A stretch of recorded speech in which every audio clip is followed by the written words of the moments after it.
Albury Pre-Nats 2 is now over, and one of the big things that came up was like, why is the blue base so damn hard to hit? But I'm here to tell you that it's not actually the base, it's you.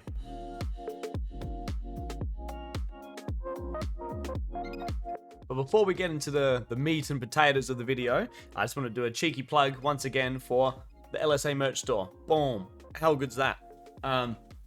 Yeah, we have a merchandise store. And as I kind of said in the last video, it's not something we've really promoted much, but that's something we'd like to change this year. So you're going to be hearing a little bit about that in the videos to come.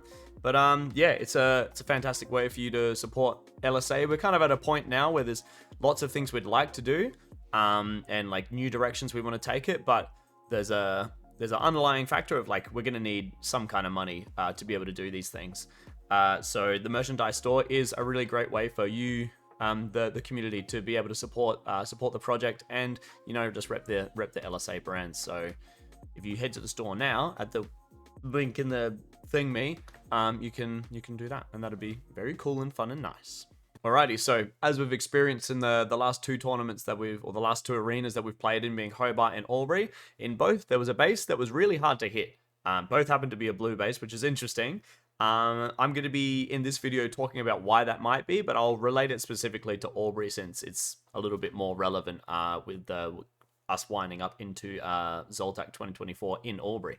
But I believe it can be boiled down to two major things. The first of which is to do with where the sensors actually are on the base, and the second of which is to do with how the IR works on Helios 2. So we'll get right into it. To help me illustrate this idea of where the sensors are, we're going to use our trusty tool Paint, and I'm going to do a real rough sketch of a base here. So there we go. We have our speaker in the middle. We have our 4 distinct kind of panels or sections. Here's our speaker. Right.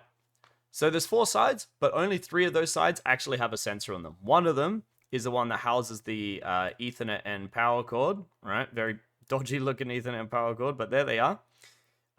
That side doesn't have a sensor. The other 3 sides do.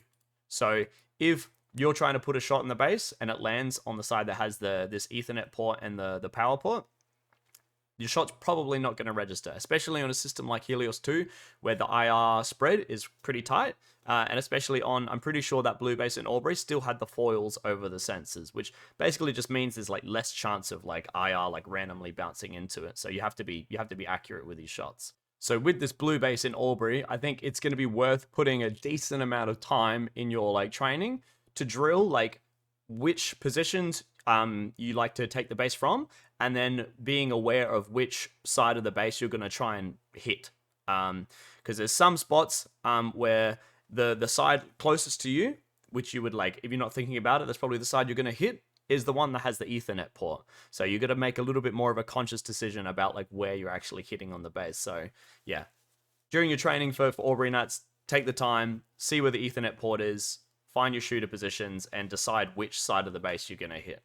So the second thing we're going to talk about is regarding Helios 2 and how the IR works. Now, what I'm going to say is based more on anecdotal evidence, talking with players that have obviously played tournaments on the system, my own experiences with it. So even if some of the technical details might be off, the general principles that I'm trying to get across should still be true. So the first thing about the IR is to do with how many times the IR actually fires off. Now, when I pull the trigger, obviously the laser will come out, okay, and the laser is not the thing that actually like registers a shot, but it's just more an indicator of where my shot has landed. But the laser will actually last for, we'll say half a second. It's not quite half a second, it's a little bit less, but it's a decent amount of time. The IR only fires for 1 instant, but right at the start as I pull that trigger. So what we're finding is happening is people that play Nexus in particular, which the IR fires off multiple times, are doing stuff where like they're going to shoot someone and they're kind of swiping to land. They might start off with the shot not quite on them and they're like swiping to make it so like it lands on them eventually. And that works on Nexus, but on Helios 2, that just doesn't work, okay? Because if I'm shooting at someone over there, I fire, but I'm like a little bit off and I try to drag my shot onto them, the IR's only blasted like once for like 1 instant right at the start as I pulled that trigger.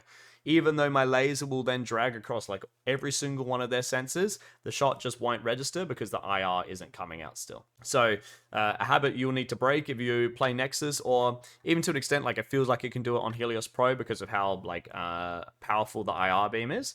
You really need to break that habit of dragging your shots and make a conscious decision to be accurate about like where you're aiming your phaser. And then another quick note about the IR and the laser. If we look down the barrel, I kind of talked about this in the last video, but you can see that this top big hole is where the laser comes out, and the IR comes out of the bottom one. So there's actually like, we'll say roughly an inch discrepancy of like where the laser is and where the IR is. So there will be times where even if you didn't swipe, let's say if I'm holding it this way, okay, and I'm trying to shoot someone and I see it lands right on the bottom of their chest sensor, like I see like the laser lands on the bottom of the chest sensor, the IR is going to be coming out just below that. And because of how like tight the IR beam is, you might find you miss shots because of that as well. And then how this relates to base taking is obviously taking bases is one of the most high stress moments in a game, right? And so it's very easy to like become frantic, right? And when you become frantic in a game, your movements are like not as precise. And then that's when you're going to find like you're trying to like shoot people coming in this way, and then you're trying to like switch to hit the base, but like you're swiping. And so you'll see your laser come out and it won't register, and then that panics you because you're like, oh crap, I missed a shot on the base. I need to shoot someone else coming in. Okay, I got them. I need to shoot the base again, and then you miss another shot on the base, right? Because you're swiping. So I think relating to like the last part of the video, like being confident on which side of the base you're going to hit from like each of your shooter positions and making a conscious decision to stay calm and hit that spot is going to be a big part of not missing those shots on the base. And then the last thing I'll talk about, which I've kind of alluded to throughout the whole video, is that the IR spread on Helios 2 is much tighter than it is on Helios Pro. So Helios Pro is kind of like imagine it's like a shotgun, right? A shooter goes boom, right? And hits everything. Obviously, when we get to nationals, like the techs will tune that in, so it's not quite as powerful, but it is still like it's pretty good, right? It's much closer to a shotgun than a pistol, but Helios 2 is very much like a 9mm pistol. Like I'm here and I shoot, I need to be accurate with that shot because it's only very tight. But anyway, that's all from me today. If you enjoyed the video and you learned something, give us a like, comment below. If you haven't subscribed already, please do. Yeah, 2024, I'm trying to make a big year for Laser Sports Academy. I've got a lot of exciting things to announce, which I might announce shortly, but not yet. But yeah, thank you very much for watching, and we'll see you next time. Boom.